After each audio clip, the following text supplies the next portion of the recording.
Brigitte Lahaie, Sud Radio, c'est l'instant Sexy News.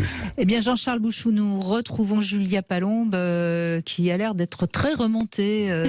Julia, bonjour. Bonjour, oui, j'ai passé une semaine absolument explosive. Ouais. Et je voulais vous parler d'un voyage, parce que oui, il existe un voyage hors du temps, à portée de main, juste là, derrière le moulin de Montmartre, si vous connaissez le quartier, à Paris, à quelques mètres de la maison de Dalida. Dans la salle feutrée du théâtre Le Pic, approchez, mesdames et messieurs les auditeurs et les autres. Anges et démons vous attendent lorsque les projecteurs s'allumeront et que la troupe de Monsieur Agati apparaîtra. Vous ne pourrez plus faire marche arrière. Vous serez face à votre destin, face au reflet le plus profond et le plus fantaisiste de vous-même. Approchez, mesdames et messieurs. Le meilleur moyen de résister à la tentation, c'est d'y céder, disait Oscar Wilde. Ouais. Et c'est précisément ce que j'ai fait dimanche soir dernier, lorsque j'ai cédé à la tentation. Il n'y a pas que le dimanche. Hein. je vous connais, Julia. C'est vrai, je cède très souvent. Mais alors, le dimanche, on a tendance à avoir un peu le blues du dimanche soir quand même. Mais ce dimanche, j'ai été au théâtre, m'installer confortablement au creux des fauteuils rouges pour vivre le voyage Mixity.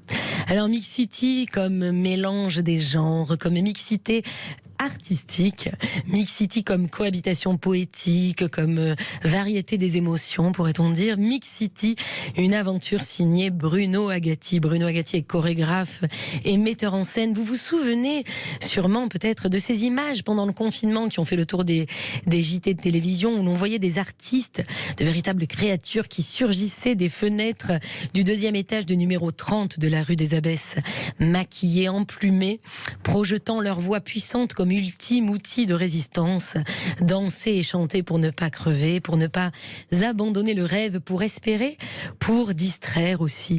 La performance saluée de tous était intitulée « Levez les yeux ». Et on avait tout le quartier comme ça, dans la rue, qui levait les yeux et qui pouvait assister à ce spectacle merveilleux. Alors aujourd'hui, c'est pas sous les fenêtres, c'est au théâtre Le Pic que ça se passe.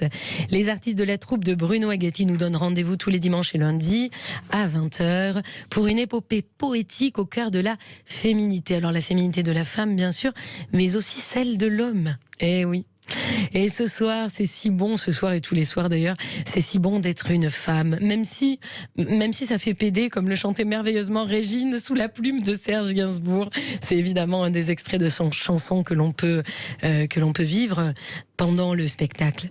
On est toujours ce que l'on veut, peut-être pas ce que l'on croit, tel est l'adage de Mixity. Sur scène, ils sont une quinzaine, chanteurs, danseurs, musiciens, comédiens. La troupe composée d'hommes et de femmes réunit plusieurs générations d'artistes de 20 à 62 ans.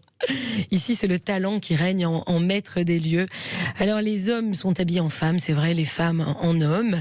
D'autres sont quasi nus sous les lumières tamisées des projecteurs aiguisés. C'est assez excitant d'ailleurs parfois. Hein. Moi, j'ai beaucoup apprécié. Mais entendons-nous bien, on est au-delà de la transformation, au-delà de l'illusion superficielle ou du mélange des genres. On est dans le musical. On est dans le monde des rêves et de la fantaisie. On est sur les pas de Bob Fosse, de Federico Fellini. Il y a dans ce voyage Mixity une capacité exceptionnelle à fuir le sérieux des imbéciles, hein, comme disait Jacques Brel, à avancer léger en composant avec sa propre fantasmagorie et celle des autres aussi, parce qu'au fond tout cela n'est qu'un jeu. Le monde est un théâtre et les hommes et les femmes ne sont que des acteurs, disait Shakespeare dans Comme il vous plaira. Ah, cette liberté de rêver qui m'est si chère, hein, cette liberté de cultiver son petit grain de folie et de faire mûrir la joie en nous sans jamais sacrifier la tolérance. Hein. Cette liberté-là, nous l'avons et d'autres dans le monde malheureusement ne l'ont pas. Alors j'espère que nous allons en profiter. Il nous faut aimer à tort et à travers, sans dessus ni dessous. Il nous faut aimer à fond la caisse, à nourrir nos rêves d'espoir. Rêver, c'est déjà être libre. C'est ce qui me semble en tout cas. Soyons courageux. Qu'attendons-nous pour célébrer cette mixité en nous, ce moi, ce toi, ce nous. Chers auditeurs, faites attention à vos rêves, prenez-en bien soin et à la semaine prochaine. Donc c'est un spectacle où il y a donc à la fois, on ne sait pas qui est homme, qui est femme, quoi, au fond, non ? On ne sait pas, et c'est vraiment présenté justement comme tel pour essayer de créer ce mélange, de créer le trouble et de créer le trouble chez le spectateur. Oui, c'est ce qui m'a semblé comprendre. C'est exactement ça. Vous avez tout à fait saisi, et c'est d'ailleurs intéressant parce que c'est pas cliché. On n'est pas clairement dans quelque chose de justement de masculin ou de féminin. On navigue comme ça. Mais en même temps, c'est très tendance. Alors, c'est très tendance. Ce qui est très tendance, oui, c'est le drag. C'est-à-dire, c'est ces hommes qui se déguisent en femmes. C'est très tendance aujourd'hui de considérer qu'on n'est ni homme ni femme. Enfin, c'est moi. Hein, oui. Non, mais là, dans ce sens-là que je disais. C'est vrai, tendance. Mais j'ai l'impression que c'est au courant de ça quand même. J'en ai entendu parler, mais moi, vous savez, au bord de la mer, là où je suis, je reçois peu les informations. Mais moi, je crois pas que nous sommes ni hommes ni femmes. Hein. On est hommes et femmes, peut-être, voilà, non ? J'ai plutôt l'impression que c'est ça dans le spectacle, d'ailleurs. J'aurais dit le contraire. Voilà, nous sommes à la fois féminins et masculins, et c'est vrai que c'est important pour les hommes de rencontrer leur masculin. Très étonnamment, pour les femmes de rencontrer leur féminin. Il est plus là je suis d'accord. Alors oui, là je suis 100% d'accord. Enfin bref, et c'est parce que je rencontre... C'est peut-être en se déguisant en homme qu'on va rencontrer notre féminin. Et vous, en vous déguisant en femme... Je l'ai fait une fois. Ah mais complètement, moi aussi je l'ai fait une fois. Ah oui, j'ai trouvé ça magnifique. J'ai adoré. Je l'ai fait à contre-cœur, ça me plaisait pas du tout. C'était au cours d'un stage. Vous avez mis une jupe ?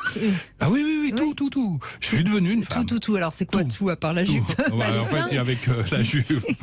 Un peu les seins quand même. Non, j'avais pas été jusqu'à là, non. Moi, enfin bref, je me suis transformé en une jolie blonde qui faisait des études de philosophie, je me rappelle à l'époque, et qui hésitait entre devenir philosophe ou coiffeuse. Et quand on me demandait mais pourquoi, je disais mais dans tous les cas, il faut couper les cheveux en 4. C'était ma blague. C'est pas mal. Et je me suis fait draguer par un super bonhomme qui était en fait une femme, hein, parce que les femmes avaient fait la même chose. Et c'est vrai que ça m'a rapproché de mes copains. J'ai plus rencontré mon masculin que mon féminin. En acceptant mon féminin, j'ai pu rencontrer mon masculin. Et le masculin de l'autre.